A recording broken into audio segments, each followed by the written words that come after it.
All right, we're starting again. Zach's favorite game. Pick one.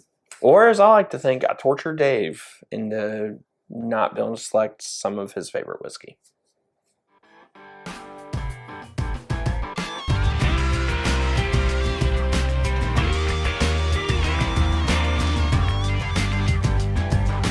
Welcome back to another edition of Bourbon Kingdom. I'm David. And I'm Zach. And today we're going to play Zach's favorite game. It is a torture game called Pick One.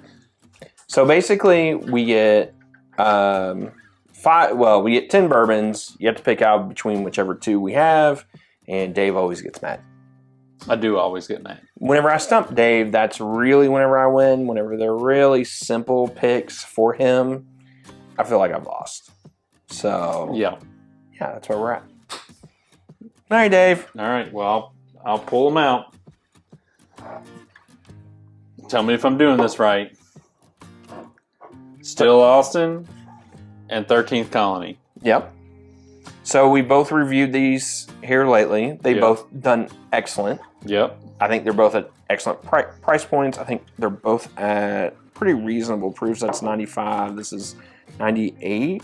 Again, I always have to look at Still Austin. 98.4? 98.4. I always forget the Still Austin. I always want to say 96.4. Both are really close. Craft. Both are crafty. Kind of darlings in the whiskey tube. They really kind of are. whiskey media world. Yeah. Like you just pull out the punch, no punch pulled for the first two. We just did this one, the review of this and the rye together a week and a half ago. Somewhere in there, right? Something like that. Maybe 2 weeks ago. This one we did the review, I don't know, a while back.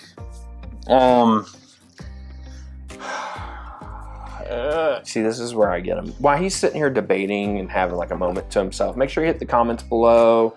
Tell us like some really good pairings, because I would love like a this versus this or vice versa, whatever. And hit the like, subscribe, notifications. I really like this. I do. But I think it's this. Fair. So I went into it thinking that, because I've went ahead and blinded everything. Yeah. I went into it thinking I was going to pick this, and I actually like this a lot more. Did you? I like Still Awesome just a whole lot more. I kind of like to blind them now to give it its full. But you don't get to blind. That's I not know. the game. The game is you actually just have to pick. I have to pick. I picked this one, so I'm going to pick this one. But this one would be really close behind it. Yeah, both of them did really well. Yeah, they're both it's just really, that really one, good. That one I thought really stood out. All right, next one. All right, so I get to pull these out and see the trash that it is. He gave me two of my least, But they have the exact same tasting profile. They do. Like, they're two different distilleries. Yeah. And the reason why I picked this is because price point, they're not really that far off. They're not. They're around $10 difference. Yeah. In their tasting profile, they are so much almost identical. Yeah. I really have a general disdain for all things 1792. So just for pure, I'm going to choose this. I picked the Old Forester 100 proof as well. Yeah. I don't hate this. You don't love it. I don't love it, but I don't hate it. This, there's just not much 1792 that I like. So I actually don't think this is bad. The reason why I started out whenever I was going through here, I was starting out with this. I know a lot of 1792 is dropping for us locally. I think it's just kind of hitting some people nationally, or at least hopefully it will here in a little bit. And this is part of it's going out. So I was kind of like, well, how can I make it relevant? And I couldn't really figure out what I wanted to do with a bottle and bond. And I was like, you know what? I can just do the 100 proof Old Forester, because they're just so similar. Yeah, they are. On tasting. Yeah, they are. And it just, to me, this feels a little bit more artificial banana, and this feels a little bit more like natural banana. Yeah. Is really what it comes down to. Yeah. So. All right. Next one is Still Austin versus Green River. Green River Rye. Still Austin, bottle and bond. Rye. versus the Green River Rye. Yeah. I've actually drank both of these in the last week and a half. Okay. And we've done reviews of both of these. Yeah. Love them both. Love them both. But I still find myself going to the Still Austin Bottle and Bond Rye more than the Green River Rye. And so I will choose the Still Austin Rye, even though they're really, really close. I've had them both. They're both really good, but I feel like the Still Austin is my jam. Both are great. Both are different, kind of depending on what you want. Yep. My preference is the Green River Rye. Again, both these are really good. Yeah.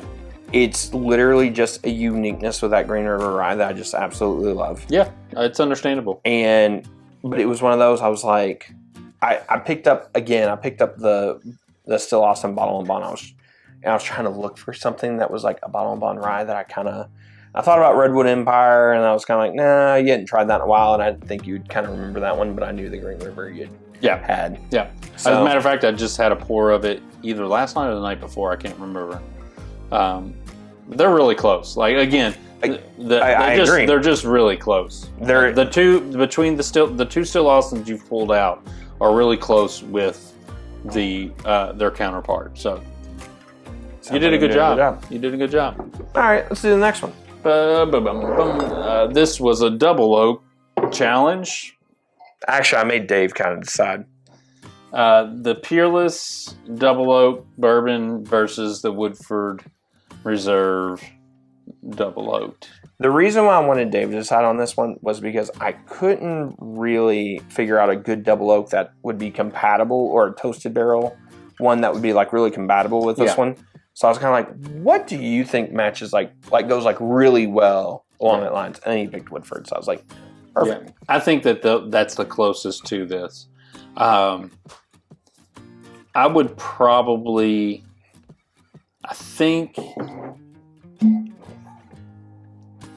I would choose the Peerless. And I think this is really close. I'm listening. Go ahead.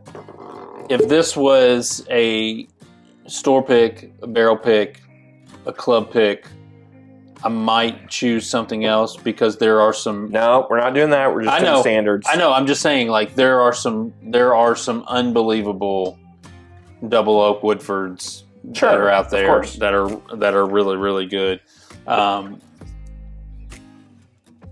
I like the price of this one much better than the price of this one. But we're not talking price. We're not talking price when it comes to any of this stuff. And it's probably recency bias. This is probably recency bias, but I think I would choose the Peerless. So I think I choose Peerless too. And here's where I think I'm almost getting swayed a little bit. I've had some Woodford double oak picks here lately that I'm just kind of like, they're bland.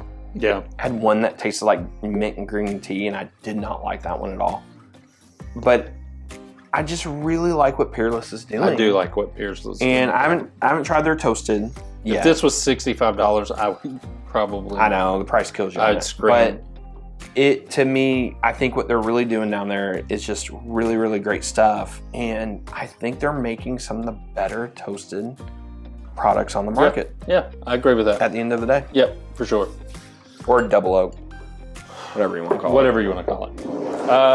And then the last one on our list, and he always has to go for like some super allocated thing at the end.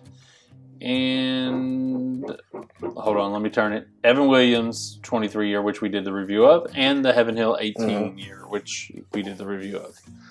I don't even really have to think too much about this one. It is the Evan Williams 23. And I don't even know that it's close. This has been probably the best thing that I've drank this year. And I'm disappointed that I don't have one, but I'm overwhelmed with joy that Zach has one and that I can get a pour of it. First off, I totally agree. Yeah. I think the Evan Williams 23 This is really good. That's the crazy thing. It's not saying anything bad about the Heaven Hill 18 year. I think the Heaven Hill 18 year is good. I was actually just sipping on a little bit of it the other day, and I'm like, I think I do like this a lot more. Like I don't know if this is a mental thing, but I feel like it's coming around a little bit like how the 17 year. But man, this Evan Williams 23 year is just so dang good. And if you look on the secondary right now, I think this is a smidge more than the Evan Williams 23 year. And I would just rather have one of these. Yeah. Get like that. If you're looking to trade, if you're looking, this box is pretty, the presentation is pretty, all that good stuff. This, especially if you're a Kentucky fan, this has a nice color. But the liquid inside. That's why my boy Tim likes it so much. Yeah, I'm sure. This, just from the liquid inside, man, it is just perfect.